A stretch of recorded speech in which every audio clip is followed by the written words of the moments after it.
नमस्कार, आप देख रहे हैं DRS 24 और मैं हूं आपके साथ श्वेता। तो चलिए रुक करते हैं आज की प्रमुख और बड़ी।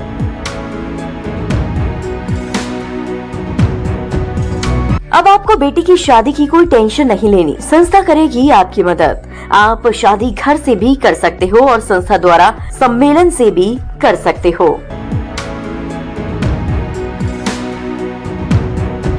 आगरा में आज कैबिनेट मंत्री जयवीर सिंह पधारे आगरा, जिन्होंने ट्रैक्टर पर बैठकर बाढ़ प्रभावित इलाकों में पीड़ित परिवारों से मुलाकात करते हुए बाढ़ से हुए नुकसान का आकलन कर प्रशासन को मुआवजा देने के निर्देश दिए। किसानों की फसलों के नुकसान का लेखपाल व ड्रोन के जरिए आकलन कराने के भी दिए गए निर्देश। बाढ़ के बाद गंदगी से फैलने वाली बीमारियों की रोकथाम के लिए स्वास्थ्य विभाग की टीमें तैनात की गयी। पीड़ित परिवार को खाद्य सामग्री की कमी न हो, इसके लिए चाक चौबंद व्यवस्था की गयी। मंत्री जयवीर सिंह सर्किट हाउस में कानून व्यवस्था, अन्य विभागों के विकास कार्यों की समीक्षा, कानून व्यवस्था को और प्रभावी बनाने के लिए जिले के डीएम व पुलिस आयुक्त जनप्रतिनिधियों के साथ हर महीने चाय पर करेंगे चर्चा। कैबिनेट मंत्री जयवीर सिंह समय समय पर मूल समस्याओं का समाधान हो सके, आम जनता को कोई असुविधा न हो, इसके लिए खास दिशा निर्देश दिए गए हैं। सरकार की प्राथमिकता है कि हर संभव आमजन की सुरक्षा के लिए कानून व्यवस्था दुरुस्त रखी जाए, जिससे कोई अपमानित न हो सके। चैन हमेशा बरकरार है। India TV news channel Agra से ग्राम रिपोर्टर अजीम भारती की रिपोर्ट। देखिए, सबसे पहले हम लोगों ने बाढ़ग्रस्त क्षेत्रों का 2 गांव का दौरा किया। एक उस परिवार के यहाँ भी गए जिसकी नदी में डूबने से मौत हो गई थी। उसको भी सरकार के अनुदान की 4 लाख रुपए का चेक उसके परिवारजनों को देने का काम किया। हालांकि पानी 1.5 से 2 फुट नीचे उतरा है, लेकिन अभी भी कुछ गांव पानी से घिरे हुए हैं। वहाँ हम लोगों ने ये तय किया है, कुछ जगह नदी के यमुना नदी के कटान की स्थितियाँ उस गाँव पर रही थी, जो गांव घिरे हुए हैं, तो तत्काल वहाँ सिंचाई विभाग के अधिकारियों को बुलाया गया।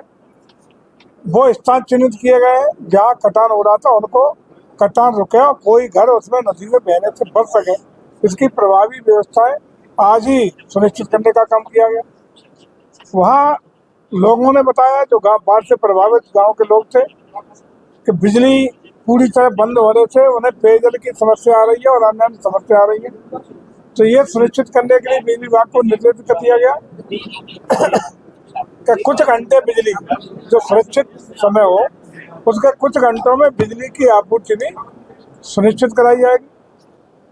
जो फसलें प्रभावित हुई हैं, जो क्षतिग्रस्त हुई हैं, उनका आकलन करने के लिए, किसानों की उस नुकसान का आकलन करने के लिए डबल तरीके से, एक लेखपाल के माध्यम से आकलन कराया जा रहा है, दूसरा आकलन ड्रोन के माध्यम से भी कराने का निर्देश जारी कर दिया गया, ताकि किसी भी किसान की फसल को जो क्षति हुई है उसमें उसको 100% सही आकलन हो सके, कहीं भी किसी के साथ पक्षपात या अन्याय की स्थिति न हो, ये भी सुनिश्चित करने के लिए कर दिया गया है।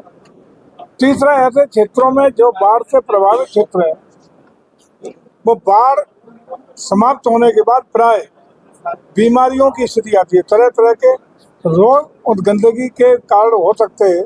इसके लिए स्वास्थ्य विभाग की टीम वहाँ लगाई गई है, ताकि प्रिवेंटिव एक्शंस भी लिए जाए, समुचित दवाइयों की व्यवस्था रहे, अन्य जो भी चिकित्सकीय और स्वास्थ्य परीक्षण की सारी व्यवस्थाएं वो सुनिश्चित करने के निर्देश कड़ाई के साथ, अनुपालन के साथ आज ही दे दिए गए। सरकार पूरी उनकी चिंता कर रही है, किसी भी प्रभावित परिवार या गांव को खाद्य सामग्री की कोई कमी न हो, इसकी चाक चौबंद व्यवस्था की गई। हालांकि वहाँ सारी व्यवस्था चाक चौबंद मिली है, सारे लोगों ने बताया कि हमें राशन सामग्री मिली, और जिन लोगों को बिल्कुल घिरे हुए थे, जिनको वहाँ से विस्थापित करके एक शरणार्थी शिविर में, बाढ़ राहत शिविर में व्यवस्थित किया गया है, उन लोगों को पका हुआ भोजन सब समय मिल रहा है। ये लोगों ने पूरी संतुष्टि इसके प्रति बताई है, और मैं समझता हूँ कि वहाँ सारे निर्देश जो मिले हैं वो दे दिए गए प्रशासन को, लेकिन गांव के लोग हमारे प्रशासन के द्वारा की गई व्यवस्थाओं से पूरी तरह संतुष्ट दिखाई पड़े, ये सबसे बड़ी बात है। हालांकि उस गांव में हम लोग ट्रैक्टरों में और ट्रॉली में भर के जाना पड़ा, तो पानी बह रहा था, लेकिन उसके बावजूद वहाँ के गांव के लोग संतुष्ट है। ये जो कुछ चीजें बताई थी उसका तत्काल निदान कराने का, समाधान कराने का उन्हें निर्देश दे दिया।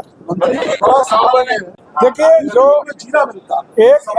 एक हालांकि इसमें काफी व्यवस्था बदली है।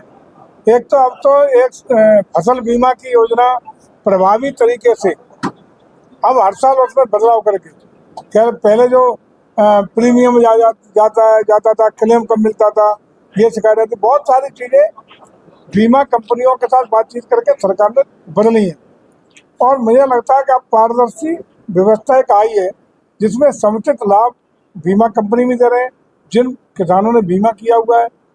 हमारे जो मानक है आपदा राहत वाले, उसमें भी काफी कुछ बदलाव हुए। उसके मुताबिक जिसके पास जो व्यवस्था मार्गदर्शन होगी वो 100% दिलाने का प्रयास हम करेंगे। जनप्रतिनिधि और अधिकारियों के साथ आपने संयुक्त बैठक की, इस तरह के विषय सामने आए थे, इस तरह से विस्तार का। देखिए, आज यहाँ बैठ करके कानून व्यवस्था की स्थिति की समीक्षा की गई। यहाँ बैठ के समस्त विभागों के विकास कार्यों की समीक्षा की गई। उन कार्यों में माननीय जनप्रतिनिधियों के तमाम विषय जिन जिन चीजों पे आए उनके समाधान के लिए कुछ मामलों में यहाँ से जांच कमेटी बना करके उसकी जांच कराने के निर्देश दिए गए, कुछ के समाधान हुए हैं, कुछ में अन्य इस तरह के निर्देश दिए गए जिनका पालन संबंधित अधिकारी को देते थे, विभागाध्यक्ष तो जिला स्तर पे उसको निर्देशित कर दिया गया है। लेकिन बहुत ही सौहार्दपूर्ण वातावरण में विकास की भी ये समीक्षा बैठक संपन्न हुई है। कानून व्यवस्था के मामले में ये आज और एक विशेष बात ये तय कर दी गई है कि प्रत्येक महीने हमारे डीएम साहब, हमारे पुलिस कमिश्नर दोनों बारी बारी से सभी माननीय जनप्रतिनिधियों को बुला करके उनके साथ चर्चा करेंगे, चाय पिलाएंगे और चाय पिला करके स्थानीय मुद्दों पर चर्चा करके एक संवाद बनाने का काम करेंगे ताकि छोटी मोटी जो बातें होती हैं उस संवाद के द्वारा एक दूसरे संवाद से उनका समाधान ससमय हो सके। मंत्री जी, जनप्रतिनिधियों का कर्म है, कई पुलिस अधिकारी उनका फोन नहीं उठाते। देखिए, इन सारी विषयों पर आज चर्चा हुई है।